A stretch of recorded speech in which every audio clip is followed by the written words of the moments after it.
Hello everyone, welcome to Roy Academy.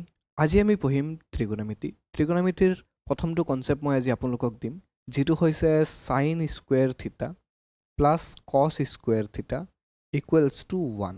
তো এই যেটো ফৰ্মুলা আহিছে, এটো প্ৰথম কথা প্ৰথম আপোনালোকৰ মনত যে এটো কি, যিসকলে একোৱে নাজানে, হয়তো বহুতে জানে, বাট তথাপি এটো কিয় ইউজ কৰা হয়, হোৱাই বহুত হয়তো হোৱাইৰ আনসাৰ নাজানে। তাৰ পিছত এটো যে আহিল কৰবৰা তাৰ কোয়েশনটো হবো যে হাউ আহিল কৰপৰা। তো এই তিনিটা কোয়েশনৰ আনসাৰ আজিৰ এই ভিডিওটোত আপোনালোকে পাব। So without any delay let's get started.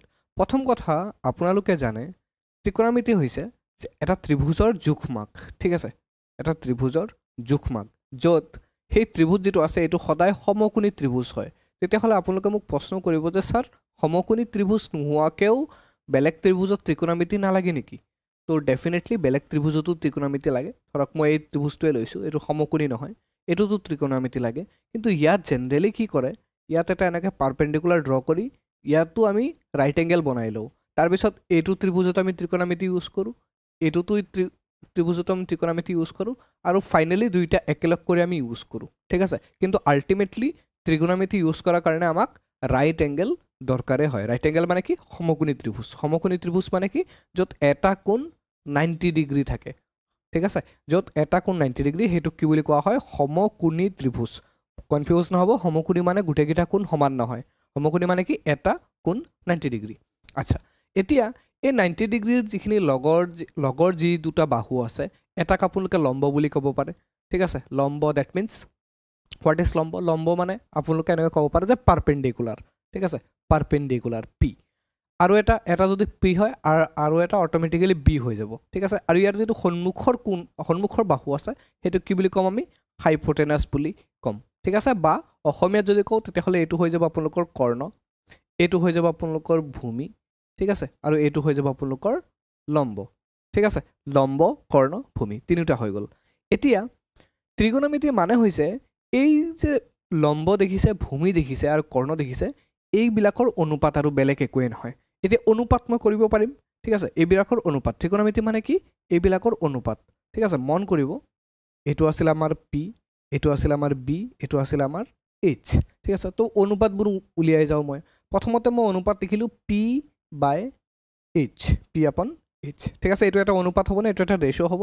মনত ৰাখিব, ত্ৰিকোণমিতি হৈছে ৰেচিঅ' আৰু একোৱে নহয়। আপোনালোকে ক্লাছৰ একদম টোটেল যেতিয়া এই সিৰিজটো শেষ হ'ব তেতিয়ালৈকে ত্ৰিকোণমিতিৰ কোনো ধৰণৰ কুৱেশ্যন কোনো পৰীক্ষাৰ বাবে আপোনালোকৰ প্ৰব্লেম নহয় কম্পিটিটিভ লাইনত। সেইটো মোৰ ওপৰত আপোনালোকে বিশ্বাস কৰিব পাৰে, ঠিক আছে। আচ্ছা, তো মই ৰেচিঅ' উলিয়ালো পি বাই এইচ।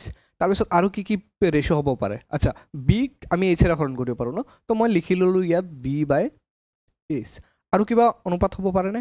অঁ, ডেফিনেটলি হ'ব পাৰে, that is P by B, ঠিক আছে। মই পি আপন বি এনেকুৱা কৰিলোঁ, ঠিক আছে। আচ্ছা, এটা কাম কৰোঁ, এইকেইটা যে ৰেচিঅ' হৈছে ইয়াৰ ওলোটা ৰেচিঅ' হ'ব পাৰে, ইয়াৰ ওলোটা ৰেচিঅ' হ'ব পাৰে। মই এইচ বাই পি বুলি লিখি ল'লোঁ, ঠিক আছে। তাৰপিছত এইটো এইচ বাই বি বুলি লিখি ল'লোঁ।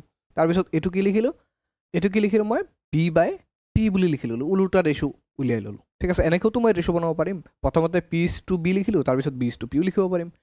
এতিয়া এনেকুৱা যিমানবোৰ ৰেচিঅ' আছে, এই প্ৰতিটো ৰেচিঅ'ক এটা এটা নাম দিয়া হৈছে। কাৰণ আপোনালোকে কিমান পি বাই এইচ মনত ৰাখিব? পি বাই এইচ আপোনালোকে কিমান মনত ৰাখিব? তো এটা এটা নাম দিয়া হৈছে। তো এই পি বাই এইচ মানে লম্ব, ঠিক আছে। মনত ৰাখিব, মই বাৰে বাৰে লম্ব বুলি কৈ নাথাকোঁ, ইয়াত মই এবাৰ লিখিয়ে দিওঁ, এইটো লম্ব, এইটো ভূমি বা বেছ, আৰু এইটো হৈছে কৰ্ণ বা হাইপোটেনাছ, ঠিক আছে। এতিয়া এই যিটো ৰেচিঅ' আছে পি বাই এইচ, এইটোক কোৱা হয় সাইন থিটা। কি বুলি কোৱা হয়? Sine theta. থিটা মানে কি? কোণৰ এটা জোখ বুলি দিয়া হৈছে, জাষ্ট সাইন থিটা বুলি আমি ধৰি লওক এতিয়া বৰ্তমানৰ কাৰণে, ঠিক আছে। বি বাই এইচ যিটো আছে এইটোক কি বুলি ক'লে? এইটোক বেলেগ একো নহয়, এইটোক নাম দিছোঁ আমি। কি দিছোঁ? নাম দিছোঁ কস থিটা, ঠিক আছে। পি বাই বি এই ৰেচিঅ'টোক আমি কি নাম দিম?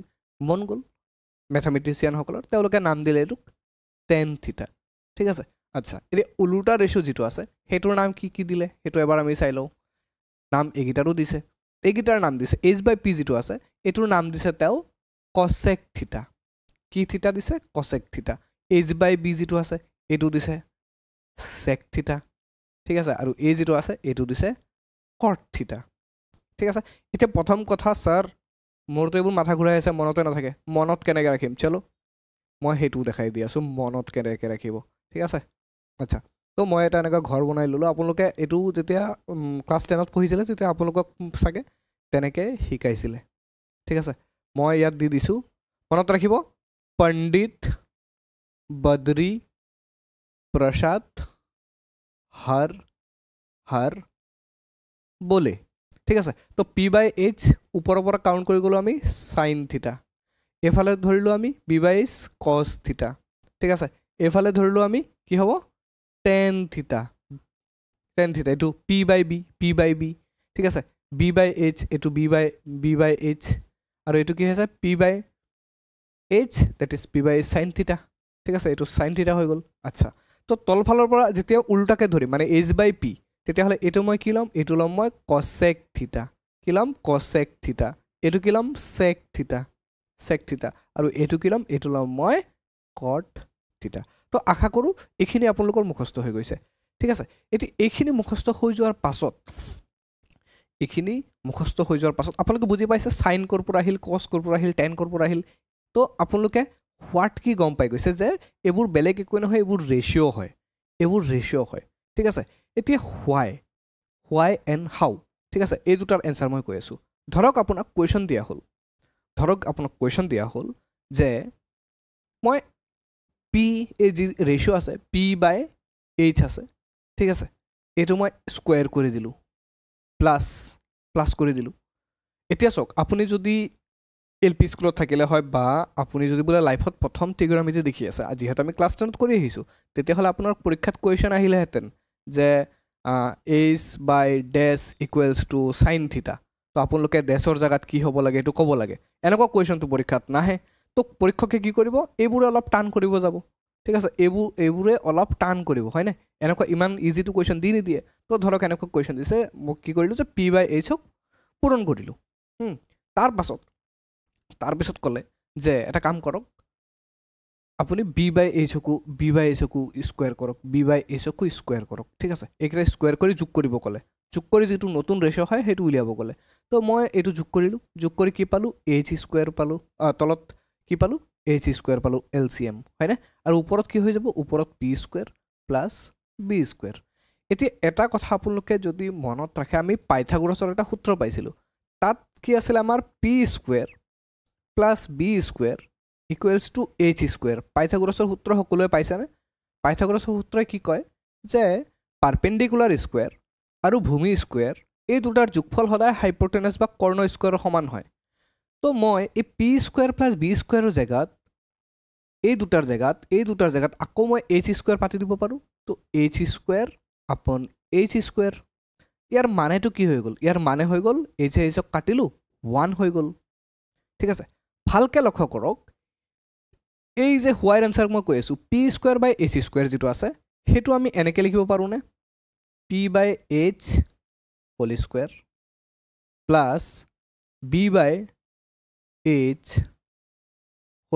এনেকৈ লিখিব পাৰোঁ ঠিক আছে আচ্ছা p/h মানে কি সাইন থিটা তো সাইন স্কুৱেৰ থিটা লিখিব পাৰোঁ ঠিক আছে b/h মানে কি কছ থিটা তো কছ স্কুৱেৰ থিটা লিখিব পাৰোঁ ঠিক আছে আৰু লাষ্টত ইয়াৰ ভেলুটো আমি কি পালোঁগৈ যেতিয়া আমি সলভ কৰিলোঁ ভেলু আমি পাই গ'লোঁ 1 ঠিক আছে এতিয়া চাওক এইটো হ'লে নাই সাইন স্কুৱেৰ থিটা প্লাছ কছ স্কুৱেৰ থিটা ইকুৱেলছ টু 1 পালোঁ আমি তো হোৱাটৰ এনচাৰটো পালোঁ হোৱাই এতিয়া চাওক হোৱাই মই কৈ আছোঁ আকৌ কিয় আপোনাক যদি এনেকুৱা দি দিয়ে আজি পঢ়িলে কালি পঢ়িব পৰহি পঢ়িব একমাহ পাছত এইটো পাহৰি যাব কাৰণ এনেকুৱা যিকোনো ৰেচিঅ' বনাব পাৰে p/hৰ মাজত মাথা খেলি মেলি হৈ যাব হয়নে তো আপোনালোকে যাতে পাহৰি নাযায় তাৰ কাৰণে প্ৰপাৰ একদম এনেকৈ লিখি দিয়া হ'ল এনেকৈ নাম দি দিয়া হ'ল ঠিক আছে সেইকাৰণে ত্ৰিকোণমিতিৰ যিটো প্ৰথম কনচেপ্ট প্ৰথম সূত্ৰ সেইটোৱে হৈছে সাইন স্কুৱেৰ থিটা প্লাছ কছ স্কুৱেৰ থিটা আৰু এইটোৰ পৰা আমি